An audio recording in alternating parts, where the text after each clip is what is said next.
Hey everybody, Mark Dawes here, and this short video I want to talk about supervision in the gym, particularly the student to instructor ratio if we're running self-defense or restraint or handcuffing courses, that sort of thing.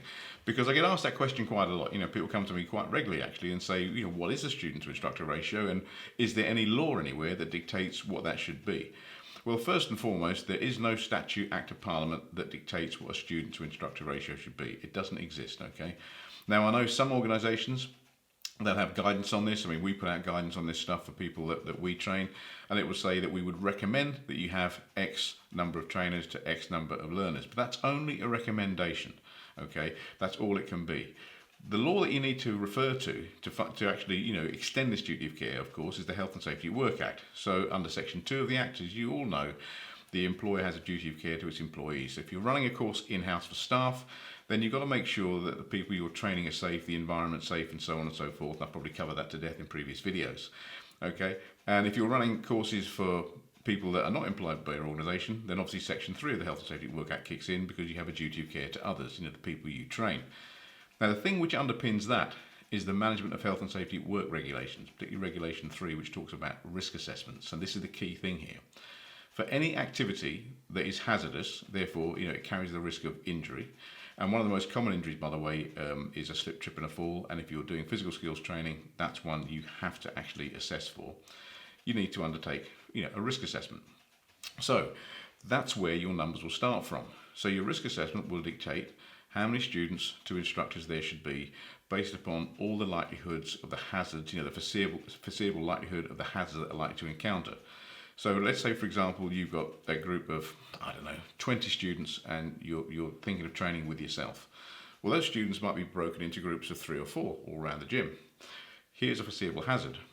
If the trainer has to walk to one group to address them or something, who's supervising the other groups? Because if something happened over here when the trainer was over there, and he or she didn't see that an injury occurred here, there you have a negligence due to lack of supervision. So what may be a solution for you is either to bring the whole group to a stop and address it in front of the whole group, or have another trainer, so when one trainer goes to address something in one group, the other trainer can monitor and supervise the rest of the main group. And obviously the larger your group size, the more trainers you want to have. So that comes down to your risk assessment. So who should do a risk assessment? Well, a risk assessment should be done by a suitably qualified and competent person. It doesn't actually mean you need to have a qualification in risk assessment, but it does mean you've got to know what you're doing. So you should have gone through a structured process of learning, development and assessment for someone who is qualified to say that you are competent to do risk assessments. Because a risk assessment must be done to a suitable and sufficient standard. And what that means is you should have identified all the foreseeable risks. You should have looked at all the possibilities of things that could go wrong. If it's quite a complex activity, then you might need more of an in-depth assessment. You might need additional help on there. So when we're doing our risk assessments and we're looking at this, we actually work with trainers, with health and safety professionals, and sometimes even with the lawyers to say, right, what would be the legal liability of this?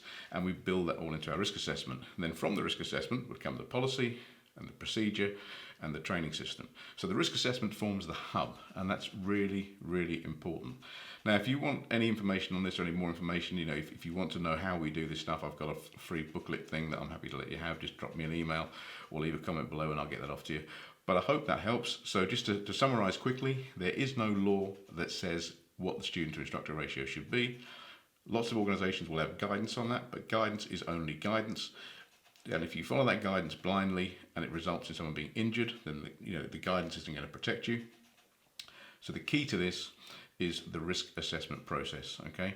And it's all about safe supervision, because under the Health and Safety at Work Act, Section 2, bracket C, it says the employer has a duty to provide safe information, instruction, training and supervision. And that's Section 2, bracket C of the Health and Safety at Work Act.